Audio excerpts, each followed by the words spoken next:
بسم الله الرحمن الرحيم.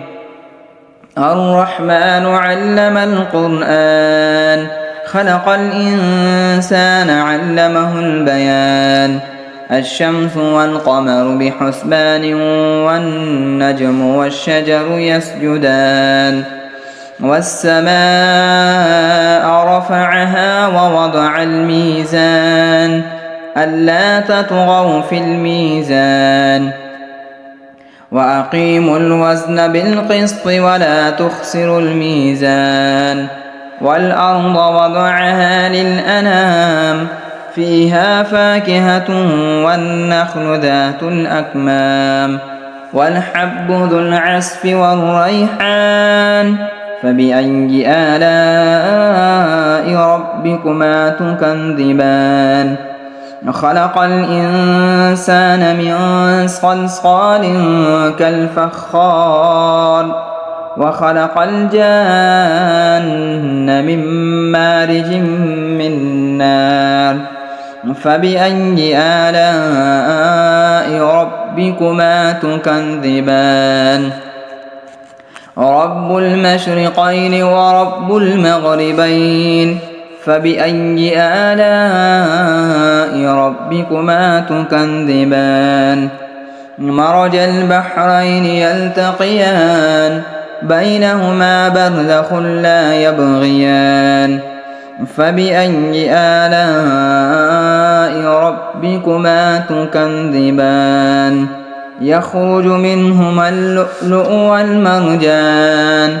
فبأي آلاء ربكما تكذبان؟ وله الجوار المنشآت في البحر كالأعلام.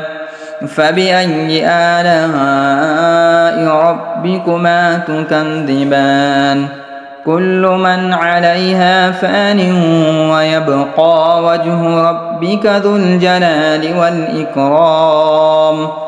فبأي آلاء ربكما تكذبان؟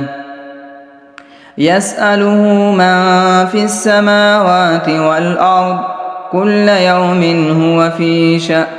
فبأي آلاء ربكما تكذبان؟ سنفرغ لكم أيها الثقلان.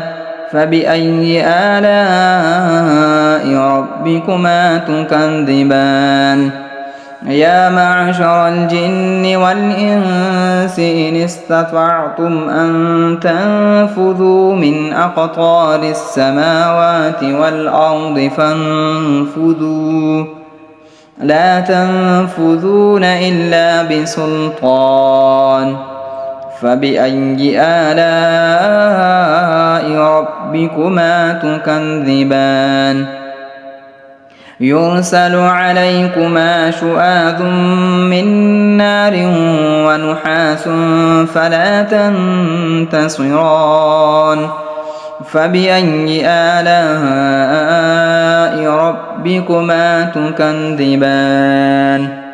يا معشر الجن، فإذا انشقت السماء فكانت وردة كالدهان. فبأي آلاء ربكما تكذبان؟ فيومئذ لا يسأل عن ذنبه إنس ولا جان. فبأي آلاء ربكما تكذبان؟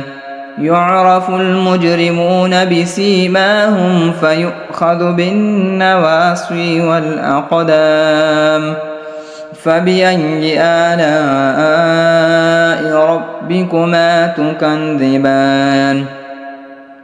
هذه جهنم التي يكذب بها المجرمون، يطوفون بينها وبين حميم آن. فبأي آلاء ربكما تكذبان؟ ولمن خاف مقام ربه جنتان. فبأي آلاء ربكما تكذبان ذواتا أفنان فبأي آلاء ربكما تكذبان فيهما عينان تجريان فبأي آلاء ربكما تكذبان فيهما من كل فاكهة زوجان فبأي آلاء ربكما تكذبان متكئين على فرش بطائنها من استبرق وجنى الجنتين دان فبأي آلاء ربكما تكذبان فيهن قاصرات الطرف لم يطمثهن إنس قبلهم ولا جان فبأي آلاء ربكما تكذبان كأنهن الياقوت والمرجان فبأي آلاء